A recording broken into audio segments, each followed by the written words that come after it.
All right, everybody, welcome back. Thank you so much for stopping by. I appreciate it.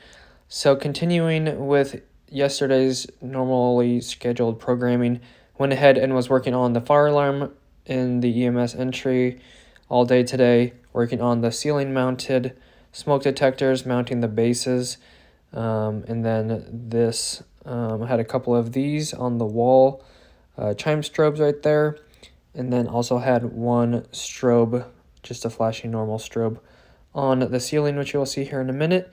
But anyways, I think there was like 5 or 6 of the smoke detectors, so those are pretty straightforward. I've done a bunch of those in the past. Had to double check a few things probably on that or some of the other things, just because I haven't really done fire alarm in like 3 or 4 months. So I just want to make sure I wasn't going to mess anything up. So I went ahead and just got these smoke bases mounted. The red wire goes on 5 and the black wire goes on 6. And then for the chime strobes on the wall right here, which you'll see again here in a second, but the chime strobes on the wall, you have to set like a couple dials. There's a couple dip switches, and there's some, there's another number setting, which I forgot the specific name for. It was like I don't know, it's like a Cabela or something, I think it was.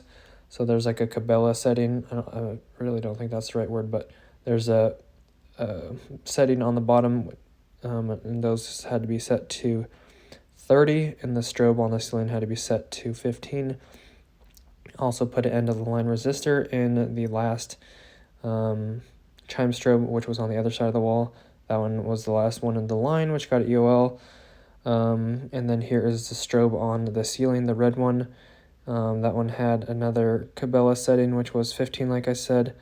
And that one did not have any dip switches. So just a little bit of everything today: smoke detectors, strobes, and the chime strobes. So pretty basic, straightforward day, and that's all I worked on today by myself.